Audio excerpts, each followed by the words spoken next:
This is Alan Cohn, co-chair of the Advisory Board, Principal Center at Harvard Emeritus, and I'm having a conversation this morning with Michal Burke. Michal, for people that don't know you, what defines you? I think what defines me is I love learning, so I keep learning. I keep finding new things that kind of I didn't know before. I'm like, oh wow! I'm like a little kid in a candy store. Every time there's a new thing that I can learn, which I keep learning. I keep reading, and that's part of my kind of a seeker quality. I think what defines me is I'm an introvert, which is funny because I'm my position and what I do, that doesn't work very well sometimes. And you'll see me, showing up and then hiding and then showing up and hiding.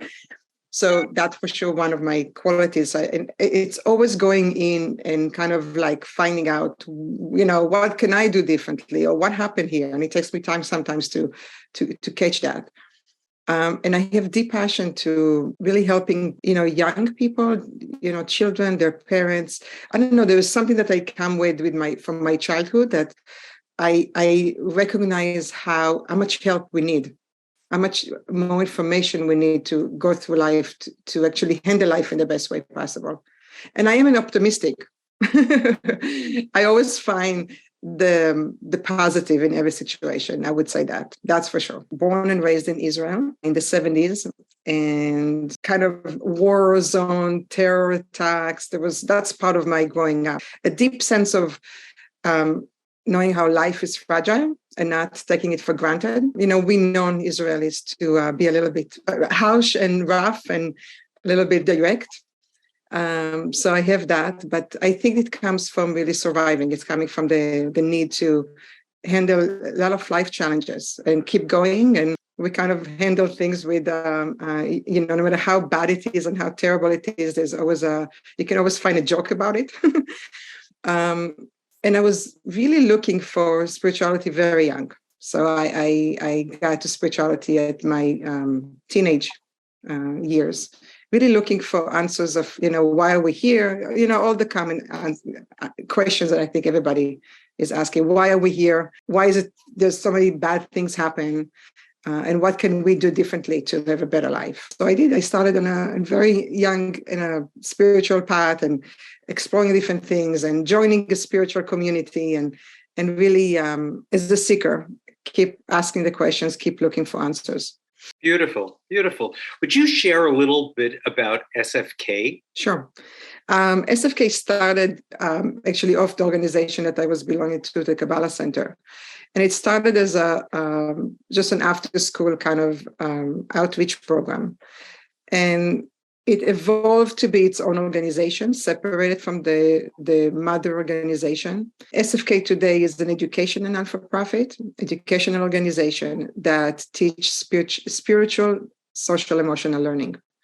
And I'll explain that a little bit further down because that's a very important point, that the spiritual part is there, but without an association to any particular organization, faith, or wisdom.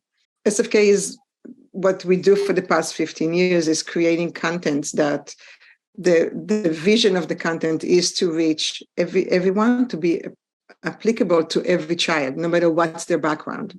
So it doesn't matter if they're Catholic, if they're Jewish, if they coming from a family of atheists. So no matter how rich or poor they are, the content supposed to help them. The vision and the goal and the hope is that to help them to connect more to themselves.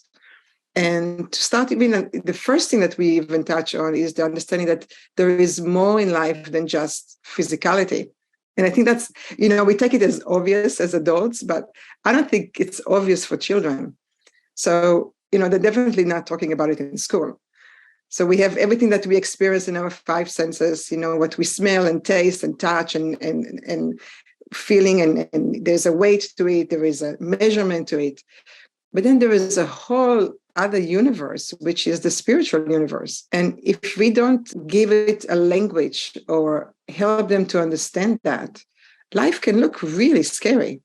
And life could look completely not making any sense. And I think that's what I felt a little bit as a child, because I did not grow up in a religious home or any home with spirituality per se, is that I felt that sense of something in me that's more than what I see, that more than what I even feel, more than even my emotions. And that's what we touch in SFK, is we study from the beginning of what, the physical things and what's the spiritual things. And I feel that this is one of the fundamental point that we need to give children today. And I think, with the whole thing of separating church from state, which I completely respect and I understand, but we threw away the baby with the dirty water, because it's fundamental, I think, for human being to understand that they have more, they have spirit inside of them.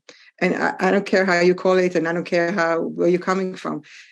That is something that if you don't have that, you don't have stability. So, that's what really excited me about the program.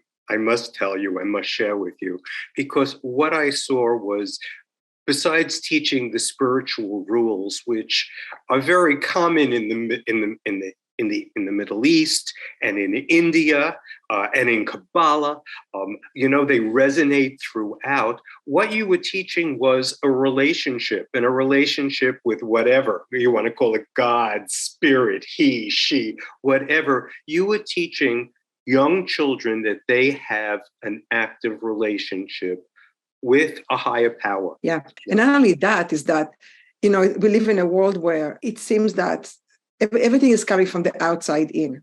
So it feels like you need more things to feel fulfilled. You need somebody to tell you what to do, or you're looking out, the social media, and everything it's a culture of looking out in order to somehow feel whole inside. I mean, we're seeking out because something is feeling missing inside of us. So just that understanding that what you have something inside inherited, that you don't need to earn, you don't need to be good to get it, you don't need to do the right things to have it, you have it. And this is the home. This is where you find stability. This is where you find your core power. And this is basic. How can we not tell a child that that's what they have?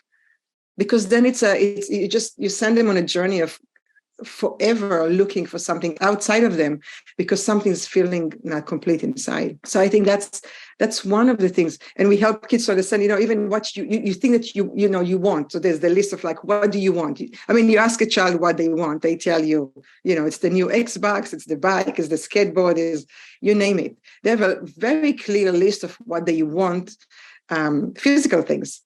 But then we ask them, the other column is, how does it make you feel? Why do you want it? We have one scene in the course where the bike, he stays with the same bike, but then he's like 40 years old man. I mean, the bike when he was 10 years old are no longer exciting, or, they're no longer the same. They don't give you even the same feeling. So what was the feeling that you wanted? Why do you want bike? What does it make you feel when you have your bike? So they might say freedom. So really what you want is freedom. You don't want bike. I mean, bicycles right now give you that feeling, but the bicycles they have a limit. They are going to expire in one point of your life. But freedom is something that you can have eternally.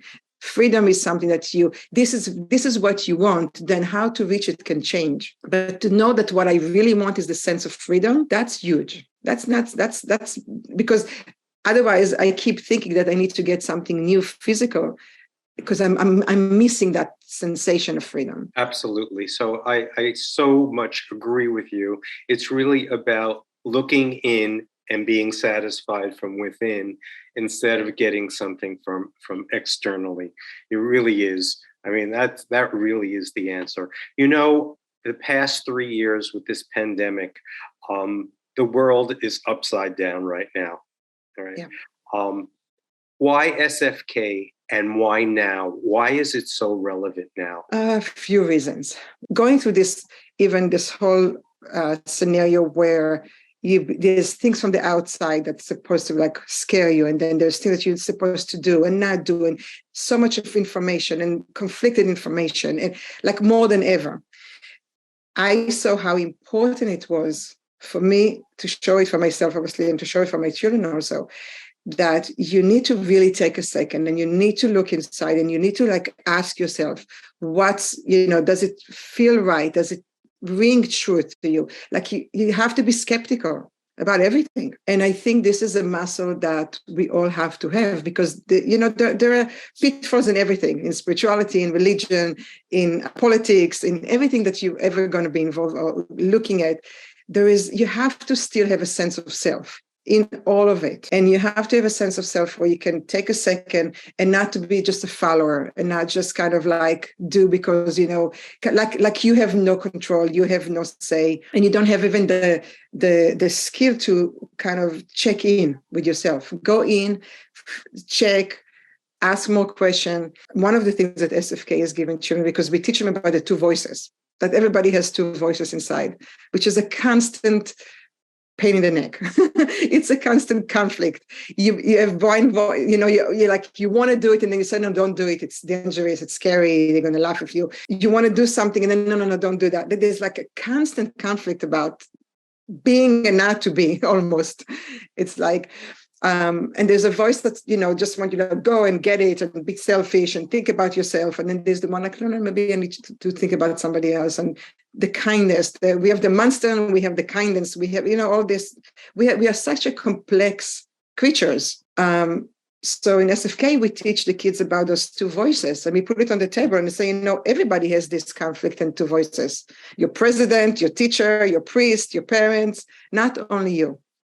So it's in a way normalizing the fact that we are complex. We always have mixed feelings. We always have contradicting thoughts.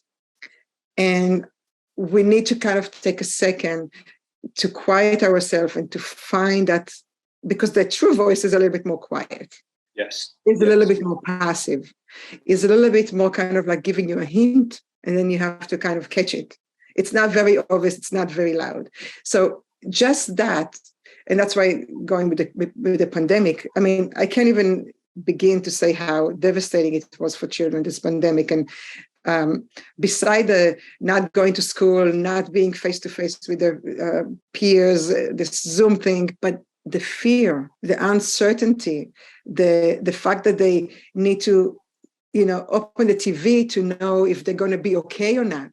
It is, existential fear. That just shows how far we come from having a core that's connected to something that's eternal and bigger and higher than what we see. And if kids don't have that, then that's what we see. The depression and the anxiety is because there is no core stability. There's no stable foundation that's bigger than life. So going back to the voices, is that when you understand that you're constantly going to be challenged a little bit, but in yourself, it turns internally and eternally until we live in this body, then it means, okay, so it's first of all, what I feel is normal. I'm not crazy. And I need to take a second to find that, softer voice, true voice that comes from a higher guidance, that comes from a place. And it's usually the voice that tells you things in a calm way and also makes you feel safe. It's not the voice that just tell you, go do that, because otherwise you're not going to have. No, it does. It's never like that. No, that's your ego. When it's loud, that's your ego. And usually what you have to get through is that monkey chatter. And to teach a child or to teach an adult to do that and to get past that, that's really, we're talking 22nd century, the idea of going within, of knowing who you are, understanding that connection with a higher spirit, with a higher power. Yeah. I get it. And you know what? I like to talk about the pandemic as a gift wrapped in sandpaper. Totally. All right. Because everything that you said, I agree 100%. The fear, the anxiety, but the idea is that I like to think, and I'm an optimist too, is that children have this resilience, probably better than adults. Mm-hmm. Right? I'm more concerned, when I go into a school, I look at the kids, and of course, you know me personally, so you know where my mind goes with the kids. But I'm more concerned with the adults because I find children to be more resilient. And the truth is, talking about SFK, our adults need this too. All right. We focus this as a program for children, which is absolutely, it's 22nd century, and that's where we need to be. But adults need this just as much. 100%. Yeah. And it's, I know, there are some places where we do family classes, and that's usually works the best. Because the parents, of course, they're there for their kids, and then they're like, "Oh, I need that." And there's a language, there's a common language that they get. That's a nice one. And we just actually in Mexico, one of our facilitators was teaching in a senior home, and you're talking about 70 and up years old ladies from a very I would say poor background, very low education, and they went to the SFK program, and that was a life-changing for them. Like suddenly it's like, oh, I do have that voice. I just never listened to it. Or, I want to do this, which I always wanted to do, but I never had the guts to do. So it's definitely not only for children. And that's why I do also a lot of parenting things, because we make so many mistakes as parents. I mean, I can talk about myself where I was really harsh with my kids when they were young. I wanted them to do all the right things. I wanted them to do, to behave well. And they were fighting all the time and wild. And I'm like, no. So you learn, and that's part of the learning, I hope, that happens with SFK for the children, for the teachers, for the parents, is like, it's the opening of the heart into seeing everything that we have as human. It's not all perfect, and we are not here in a school become a saint or a righteous person. We are more here to accept and we are here to have compassion and love to ourselves and to everybody else. And then there is a natural desire to become better. And that's the thing with the kids. We keep telling them what's the right thing to do, which, by the way, I know from my own kids, they know when they misbehave, they know what's right and wrong. And this is not difficult to understand. But it's every time they misbehave is because there's something inside them where they don't feel good about themselves. They feel scared. They feel insecure. Something is not sitting well with them. That's the source of misbehaving. And that's why in the program in SFK, we help kids to understand, okay, one big thing is managing emotions. Because emotions are actually, in a way, they're not very physical. You can't measure how angry you are. There's no weight or scale that can measure that. But it's something that take over you, really very strong. Emotions are something that we want to learn how to embrace, feel, ask myself, why do I feel this way and what can I do about it? So it doesn't become something that takes over me, but I can. We say that emotions are something that they're indicators. They're showing you that something is going on. So if you're angry, somewhere you're not either honoring your own needs, you're not listening to your true voice, you're doing something that's not right for you. So you're angry with somebody else, but you're really angry with yourself because somewhere you weren't standing up for yourself or you weren't doing the right thing for you. So there's no problem about being angry as long as it doesn't take over you and you act from that place. And that's what we explain in SFK. You can feel anything. Feelings are not a problem. Emotions are not a problem. It's what do I do with it next? Mm-hmm. And that space between feeling and reacting and acting on my feeling, this is the treasure. This is the treasure. And that's what principles told us. The fact that the child can stop before they act after a strong emotion, this is all you need. This is the key to success, because you become like the witness. You're not sucked into the emotion. You're seeing, oh my God, I'm feeling really angry. Okay, let me take a deep breath. Let me stop for a second. Let me go in and ask for my true voice. What can I do? What do I need to do? It's either ask more questions, maybe ask for help, maybe to just go and hit the pillow and let it go. So we kind of starting to protect our own light, starting to protect our own energy. Instead of kind of like merging with everything and letting everybody, it's kind of like, okay, back to me. I love it because, spirituality just goes across the continuum. So when we talk about light, we're talking about vibration, we're talking about energy. So yeah, it's so, life force, God, whatever you want to call it, it really doesn't matter. Yeah. Yeah. Yeah, at the end of the day, it really doesn't. I love what you said. I'd like to just like put it in a nutshell, because that's the way I am. I like to put things in a package with a bow. I mean, SFK is the opening of the heart. It's the opening of the heart and making connections. All right, making connections with yourself and spirit and the higher power, God. All right. Exactly. It really is. All right. And not only children need this, adults need this too. Mm-hmm. One of the things that I didn't ask you, and I just know, so I took it for granted, you're all over the world. Would you tell us what countries you're in and what you're doing? Sure. We are in Israel. Teaching. We have a lovely ambassador and a facilitator there that teach in Hebrew. And then we have another wonderful ambassador and facilitator and trainer that teach in Arabic in Israel too. We are a lot in Latin America, in Mexico, Guatemala, Venezuela, and really we're in Bolivia.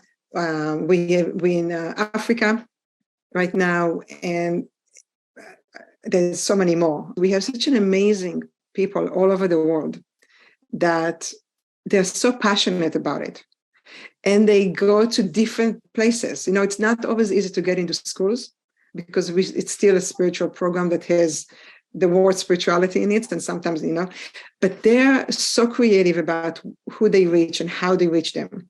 We're in a lot of another NGOs in Latin America, where different organizations that care for kids, if it's orphanage, if it's different facilities of that somehow take care of families and communities. They're just being so creative about who they reach and how they reach them. They do private classes, they do group classes, they go into schools, they go into organizations. We have it in Spanish, we have it in Portuguese, we have it in English, of course, we have it in French now for Africa. And that's what I would say, that SFK curriculum stand the test of time and diversity. Beautiful. The time, because, it was done probably 8 years ago, and animation today in production can be much more sophisticated than we have.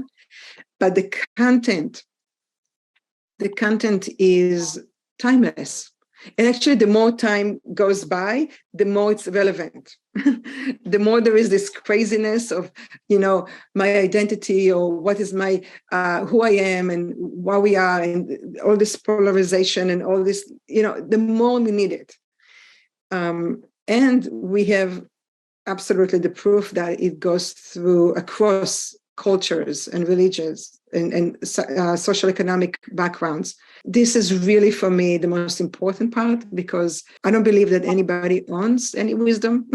The wisdom belongs to the universe, and there is some universal truth that really, knowing them just as a human being, no matter where you're coming from, no matter what you believe in, life-changing and life-saving. Life-saving, because if I can feel safe in this world, no matter what happened, no matter what challenges I'm going through, that's my life vest. I don't know if I said it right. That's what it is. That's what it is. It's to be able to wear something all the time that keeps you afloat.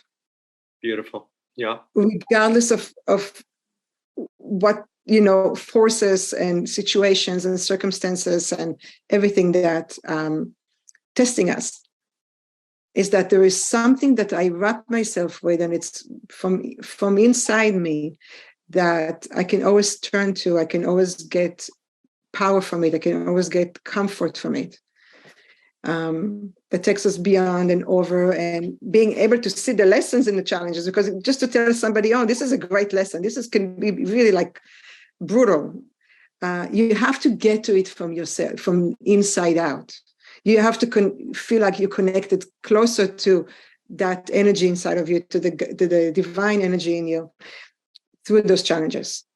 But it cannot happen just by being told. So I love being in your presence because, you raise my energy just having a conversation with you. You're a world-class parent coach. Our time is running out. What are one or two suggestions that you would like to leave with parents today? I would say that you need to keep your heart open for your children all the time, no matter what they do. And the way to do that, it works together, because it's the opening of the heart to yourself. And then you will be able to open the heart to your children, and your relationship will be absolutely transformed. And I'm saying it because I experienced that myself. And I have my children are, my youngest is 16, my oldest is 24. So I have them, they're already, older. And the only thing I'm truly proud in I would say about my life is the relationship that I have with them. Because I did not experience the teenage years when they don't want to hear from you and they don't want to hug you and they don't kiss you anymore. I just feel it more and more, actually. But the process was about me opening their heart and stop being in a place of judging them or coming from a fear of what they need to do differently and more for me to feel better. So there's nothing like really, really letting time show you, let time do its job. Life teaches our children just as much as we do. All they need us to do is to love them and be their ally and to cheer them up no matter what, and not to be the source of criticism or the source of putting them down in the name of making them better. It doesn't work. No, because children live in the moment, and adults are worried about where a 2-month-old child, where they're going to college. All right, so that really is where the problem, where I see the problem, where is that children are living in the now where they should live. All right, and adults are living in the future. Yeah, totally. Yeah. And that's actually the one thing that the first thing I talk about in my parenting course is about how to be present. And it's exactly that. It's funny because for me, it's the same. Opening the heart and being present. It's kind of actually coexist, because there is no, in the moment, the past and the future, obviously we all know that's part of our, the problem of that we have. At the moment, all you can see is so much more grace. The moment is always more pleasant, more softer, kinder, more hopeful than anything else. It is. And I always tell parents that when they're like with younger kids, and they're like kind of slowing, you feel like they're slowing you down because they're like taking the time to tie their shoes or to take a toy. And, they're living in all different time zone. And this is such a gift. If you surrender to it. If you surrender to it, you find so much beauty in that different, I would say, speed of light. I thank you very much. It's been such a pleasure having this conversation with you this afternoon. And I'm going to leave you with the final word. What would you like to say? I want to say that we have everything that we need inside of us, but we need to be reminded of that. And this is what SFK is doing. SFK is not teaching you or your children something new. We're reminding you what's already there. And that reminder is important. And as parents, I want you to remind yourself and remind your kids what's already there. I suggest to really take the time to go through the program with your child. It's going to be a life-changing for you. It's going to open the door for some deeper understanding and deeper knowing and deeper connection between the two of you and all of you as a family. Beautiful. Thank you so much. It's been a pleasure. Same. Thank you, Alan. Always. Bye.